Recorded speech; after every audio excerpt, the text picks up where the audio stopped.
Good evening, everybody. It's going to be the live at 10 at some point because at this rate, I really don't know at what time we're starting this show anymore. Good evening, everybody. My name is Hugh Quintanilla. I am your favorite realtor. I am licensed in Maryland, here to help you out with Long and Foster. If you guys don't know already, my phone number is 240-389-4846. My email is hugo@lnf.com. And my website is yourrealtorhugo.com.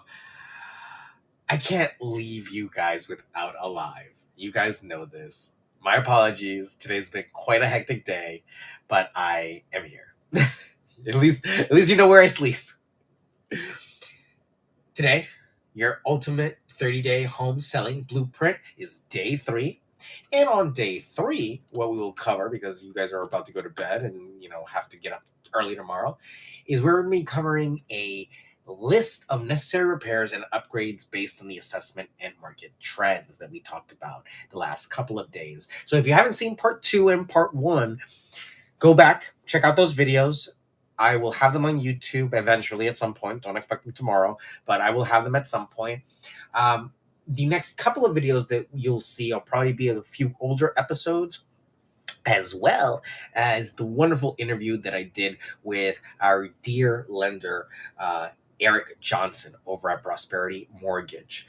Phenomenal interview. I was listening back to it. Some of the insight that Eric gave us when it comes to ARMs and adjustable rate mortgages is phenomenal. And really, it gives you a better understanding of how to take advantage of the mortgage market so that you can partner with a lender that will work with you to ultimately make your financial goals a reality.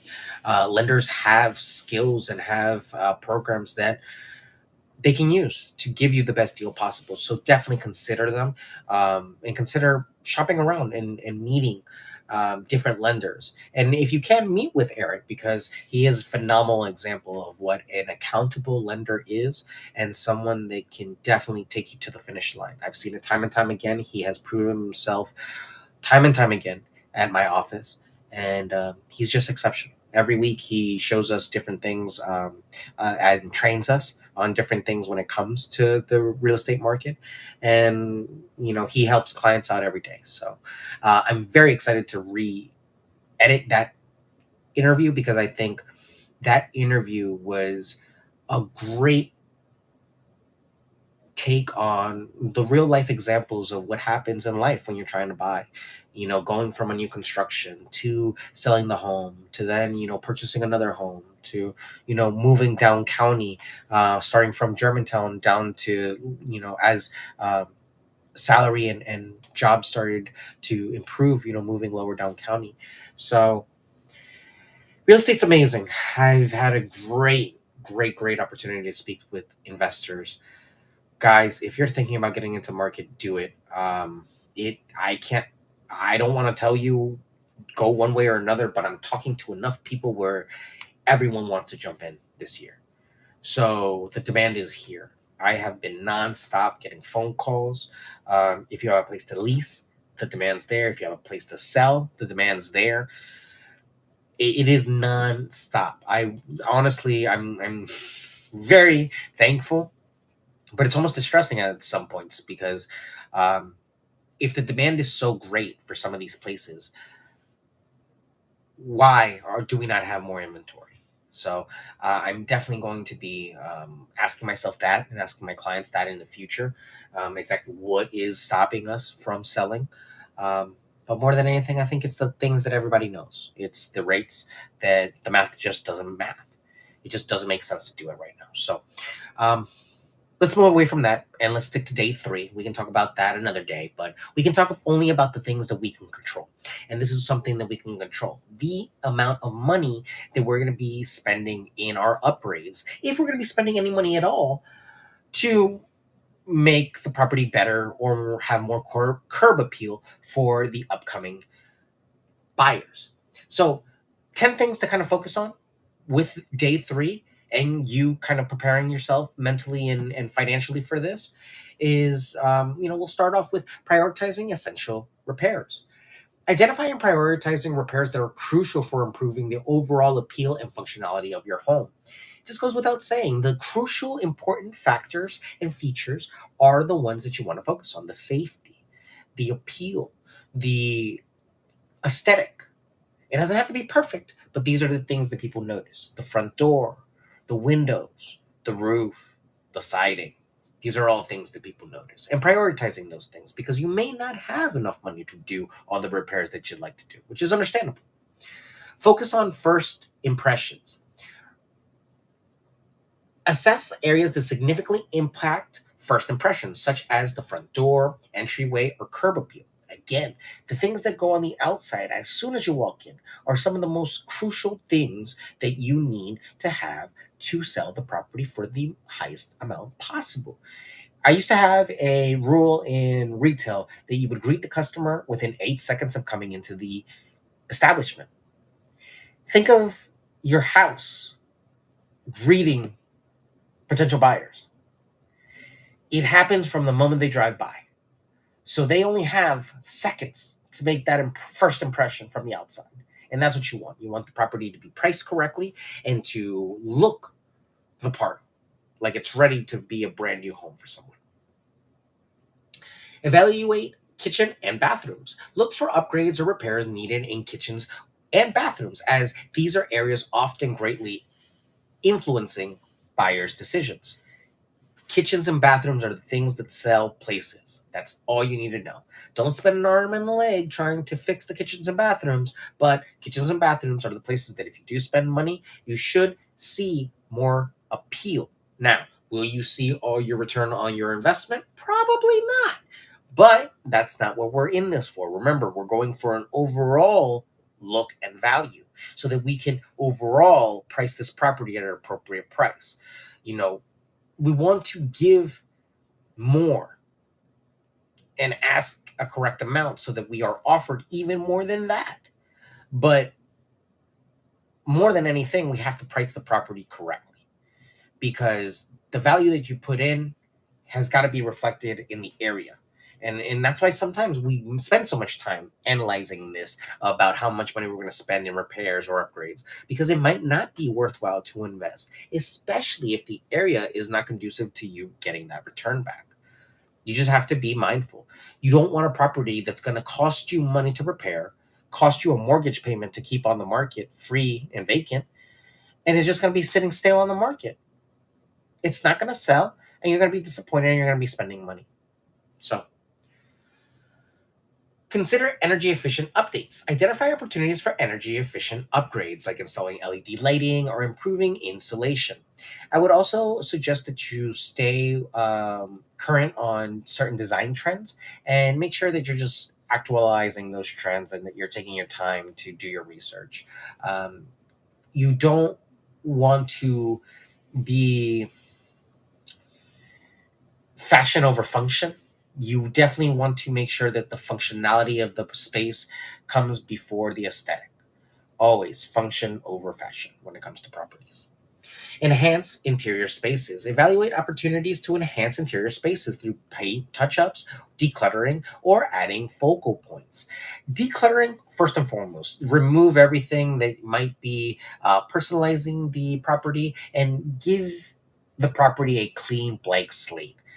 Adding focal points is nice, but is not necessary, especially if the property is going to be vacant. You know, you don't really have to worry about that. But paint touch-ups, paint is something that goes a long way. I can never tell that enough to people. A little bit of paint done correctly. I'm not just saying like getting, a couple of your homies to go and like slap some paint together on the walls. No, I'm saying professional, clean lines. If you can get someone to do the paint for you, it is a huge selling point because that's one of the things everyone says they can do it. But when it comes to actually doing it and painting, it is a chore and no one wants to do it and it can be expensive. So keep that in mind. Saving yourself a little bit of headache in the long run might take a little bit of paint right now. Address flooring issues. This is another big one. When you're walking around the property and you can feel the ground shift and move around you, it is so distressing. So Note any flooring issues like worn carpet, scratched hardwood, or damaged tiles that may require attention. Please make sure that you're paying attention to these things, as they really do make a difference in just overall appearance of the property. It needs to be said. There's no way to go around it. Upgrade fixtures and hardware. Fixtures are elements that are bound to the property, they're affixed, and hardware is usually something that can be changed or altered in on the fixtures.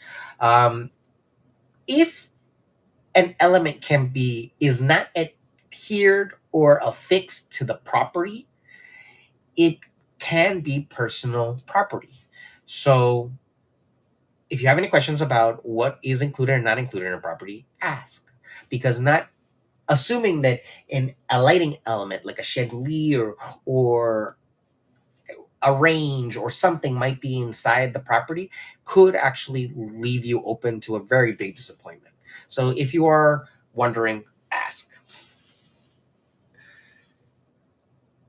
Inspect roof and gutters. This is a very easy thing that you can do that can really save you a lot of headache and heartache, because if you don't clean your gutters or check your roof, you could have leaks, have damage, have mold, have bugs, have animals. You can have an infinite series of problems. So doing that maintenance and taking your time at least once a year to do that inspection and checking out your roof and gutters is essential. If needed, schedule inspections for the roof and gutters, repair any damage or leaks to prevent issues. This is a huge selling point. You tell someone that you have a roof that's been redone, it is a huge selling point. So consult with a realtor, budget all your repairs accordingly, but this is a place where you can really get a lot of return. Enhance curb appeal. Again, going back to the outside aesthetic, consider landscaping improvements or exterior touch ups to enhance the curb appeal and make a lasting impression.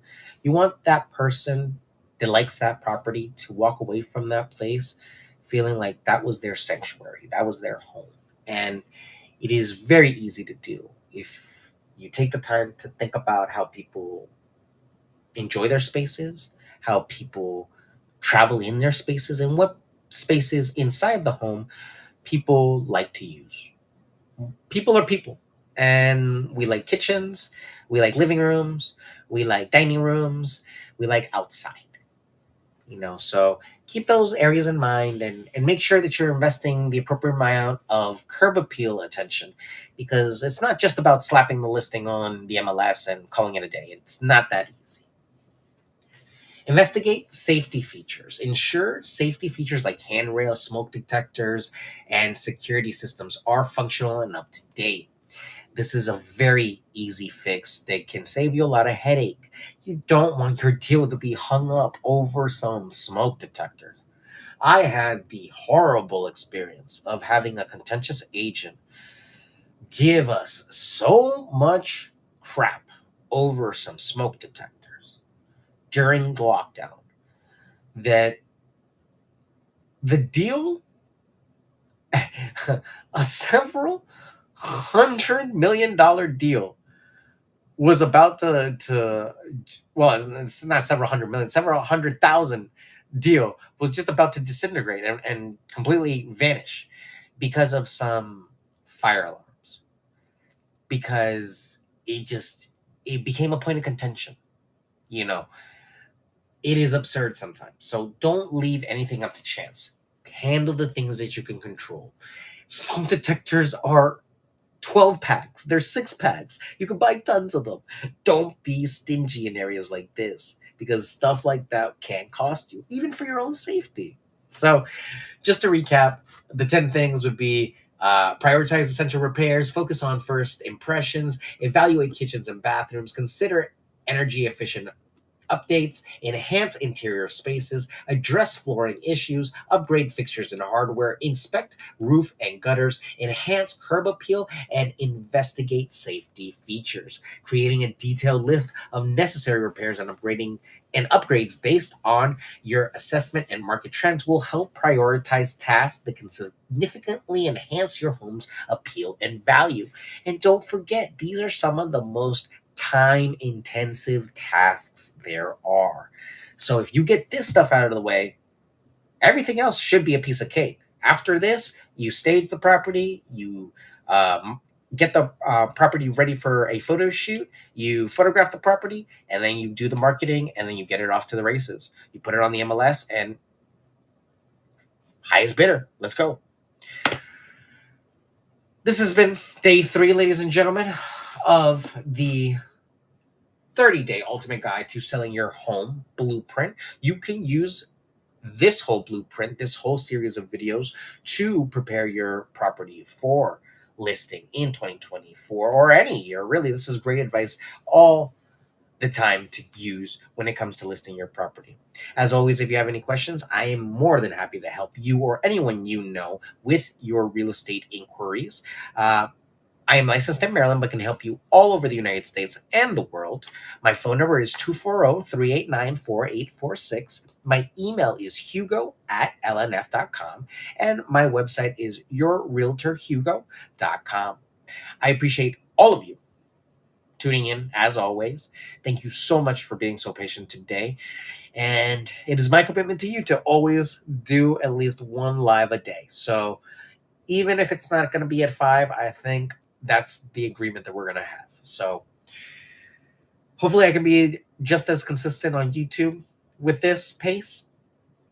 So we will try. But more than anything, I'm here to serve you guys in all your real estate needs. All the social media stuff is secondary. Really, I am here to help you buy, sell, lease, or invest. So if you need any help, it would be my honor to help you. So looking forward to it. Looking forward to hearing all of your great stories and catching up with a lot of you this weekend about New Year's. And yeah, super excited for all of you. Thank you again for all the well wishes and happy New Year's. Can you believe it? It's almost Thursday of the first week of the year. We're almost 4 days in, guys. Uh, it flies by, doesn't it? Take care. Have a great evening. Sleep well. Get some rest. We should have snow this weekend, so prepare for that. And I will see you tomorrow for day 4. Take care. Have a great evening.